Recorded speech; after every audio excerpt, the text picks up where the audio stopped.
یعنی مدینہ منورہ میں رہتے تھے نا، مسجد نبوی میں رہتے تھے، تو بادشاہ بھی تو وہاں آتے تھے سلام کرنے کے لیے. تو آپ نے کسی بادشاہ کو جب تک آپ زندہ رہے آپ نے اونچی آواز سے بات نہیں کرنے دی، اور بادشاہوں کو بھی ڈانٹ دیا کرتے تھے تو کہ یہاں نہ بولو، چونکہ رسول پاک کا یہی حکم ہے ان کے بارے میں کہ رسول پاک کی جو حدیث بیان کی جا رہی ہو وہ آپ کی گفتگو ہے، جیسے آپ کے ظاہری زندگی میں تھی ایسے ہی آپ کے پس وصال بھی آپ کا مرتبہ وہی ہے. ہمیں اونچی آواز سے یہاں بات کرنے کی اجازت نہیں ہے، اس سے اعمال سارے ضائع ہو جاتے ہیں.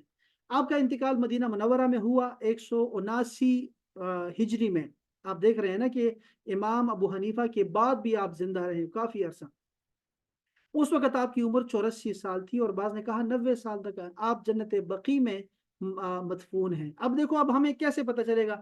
ان ظالموں وہابیوں نے وہاں پر ایسے وہ قبروں کو سیدھا کر دیا ایسے کہ اب ہمیں نہیں پتہ چلتا کہ کہاں ہے امام مالک، کن کو سلام کرے، اور کتنے بڑے امام گزرے ہیں، کتنے بڑے آدمی گزرے ہیں، ہم ان کے لیے خاص فاتحہ پڑھ سکے، ان کا سلام کر سکے، وہاں جا کے دعا کر سکے اپنے لیے. تو وہ چیزیں ساری تباہ کر دی ان ظالموں نے. تو ایسا اللہ کرے کہ کوئی اچھے لوگ آئیں اور یہ قبضہ جو ہے ان کا، یہ جو انہوں نے کیا ہوا ہے حرمین پہ، اللہ کرے ختم ہو جائے ان کا، اور وہ ترکی والے دوبارہ آ جائیں، یا ان جیسے کوئی محبت والے لوگ آ جائیں، مصری آ جائیں، اللہ کرے اللہ کرے. یہ موطا امام مالک یا موطا یا معطا آپ کی تصنیف ہے، اس لیے اس کو موطا امام مالک کہا جاتا ہے. بیان کیا جاتا ہے کہ صحیحین سے پہلے یعنی بخاری اور مسلم سے پہلے، میں نے ابھی کیا کہا آپ کو کہ امام مالک امام بخاری اور مسلم دونوں کے دادا استاد ہیں، دادا استاد. تو آپ نے ان سے پہلے جو کتاب لکھی تھی موطا امام مالک، وہ جو ہے سب سے صحیح ترین کتاب تھی کتاب اللہ کے بعد، قرآن مجید کے بعد وہ اصح الکتب میں شامل تھی. ٹھیک ہے، یہ احادیث رسول اللہ صلی اللہ علیہ وسلم اور صحابہ اور تابعین کے اقوال اور فتاوجات کا جامع ہے. یہ موطا امام مالک جو امام مالک کی 40 سالہ جانفشانی اور عرق ریزی کا ثمرہ ہے، یعنی آپ کی محنت کا صلہ ہے جو آپ نے لکھا ہے. موطا کی وجہ تسمیہ یہ بیان کی گئی ہے کہ امام نے یہ کتاب تالیف کرنے کے بعد اپنے شیوخ اور اساتذہ کو دکھائی تو انہوں نے اس کی موافقت اور تائید کی کہ یہ بڑا اچھا کام کیا اور یہ بالکل صحیح لکھا ہے، تو اس لیے اس کو موطا کا مالک یعنی کہ موافقت کردہ نام اس کا رکھا. تو بہرحال وہ فرماتے ہیں کہ میں نے 70 فقہاء کرام کو یہ کتاب دکھائی ہے. ٹھیک ہے، امام یہ کتاب نام یاد رکھے، موطا امام مالک. تو یہ امام مالک تھے اور یہ پہلے امام تھے ہمارے، ہم یہ سمجھتے ہیں کتابوں کے حوالے سے جنہوں نے لکھا ہے، حدیث شریف کی کتابوں کو لکھا ہے. تو اس کے بعد پھر امام احمد حنبل کا انشاءاللہ ذکر ہم بعد میں کریں گے انشاءاللہ تعالی. بہرحال الحمدللہ یہ اربعین نووی کی ہم نے آج 6ٹھی حدیث شریف پڑھی ہے، اور ساری شروحات میں یہی لکھا گیا ہے. ہم نے میں دیکھ رہا تھا ابھی، میں وہ اپنی کلاس میں نے نکالی ہے جب میں نے یہ کتاب پڑھی تھی مصر میں، تو اس کو بتا رہے ہیں کہ 16 سال ہو گئے ہیں. یہ درس یہ پڑھ رہے تھے، اس میں ہم بیٹھے ہوئے تھے، یہ بتا رہے ہیں یہ 14 سال پہلے انہوں نے یہ اس کو اپلوڈ کیا ہے، لیکن یہ ہم نے شاید 2009 میں پڑھی ہے، تو اس کو 16 سال ہو گئے ہیں اس درس کو جب ہم نے یہ کتاب پڑھی تھی. اور یہ میں نے حفظ کی ہے یہ کتاب، اربعین نووی میں 40-41 احادیث ہیں، اس کو حفظ کرنا ہوتا ہے. تو آپ کو بھی میں نے یہ کام دیا تھا، لیکن اس کا کوئی خاطر خواہ جو ہے کوئی رزلٹ نہیں آیا، بڑا دکھ مجھے ہوا اس بات کا، لیکن کیا کریں. تو پڑھنا چاہیے، آپ سب کو پڑھنا چاہیے. میں آپ کو حدیث اور بھی بیچتا رہوں گا انشاءاللہ. آپ کے ذہن میں کوئی بات ہے تو آپ ضرور جو ہے وہ آپ ڈسکس کر سکتے ہیں، ورنہ پھر اس پہ ایک اتفاق کرتے ہیں انشاءاللہ. کوئی بات سمجھ نہیں آئی تو وہ بھی انشاءاللہ آپ کر سکتے ہیں، بعد میں بھی آپ کر سکتے ہیں، اور گروپ میں بھی آپ بھیج سکتے ہیں، اور بھیجا کریں، ضرور بھیجا کریں انشاءاللہ. اور یہ میں دیکھوں ذرا، نسرین چلی گئی تھی نا، پھر درمیان میں چلی گئی، ان کے لیے اسپیشلی یہ محفل کی. چلیں، بہت شکریہ. آپ اللہ تعالیٰ سلامت رکھیے آپ سب دوستوں کو، آپ کی سماعتوں کا بہت بہت شکریہ. خواتین و حضرات آپ کے آنے کا بہت شکریہ. اللہ تعالیٰ یہ جو ہماری سعی ہے، یہ کوشش ہے، یہ ایسی محفلیں سجاتے ہیں علم کی، اللہ تعالیٰ اس کو قبول فرمائے، اور اس میں کوئی کمی بیشی ہو گئی ہو تو اللہ تعالیٰ اس کو اس پہ عفو کا جو ہے وہ قلم اس پہ پھیر دے، اور اللہ تعالیٰ اس کو قبول فرمائے اپنی شان کے لائق، اور اس کو ہمارے لیے توشہ آخرت بنائے. اس کے صدقے سے ہمارے بیماروں کو جو گھروں میں ہیں، اسپتالوں میں ہیں، ہمارے جاننے والے ہیں یا ہم نہیں جانتے، دعا کے لیے کہتے رہتے ہیں، اللہ تعالیٰ سب کو شفائے کاملہ عاجلہ عطا فرمائے. اور جو ہمارے مرحومین ہیں تمام کے خاندانوں کے، ان سب کو اللہ تعالیٰ ان کی مغفرت فرمائے، اور سب کو اللہ تعالیٰ اپنی رضا اور رسول اللہ کی رضا عطا فرمائے، اپنا دیدار عطا فرمائے، رسول اللہ کا دیدار عطا فرمائے، اور ہمارا خاتمہ بھی بالایمان اس کلمے کے ساتھ ہو کہ لا الہ الا اللہ محمد رسول اللہ صلی اللہ علیہ وسلم۔ بہت شکریہ، السلام علیکم ورحمۃ اللہ۔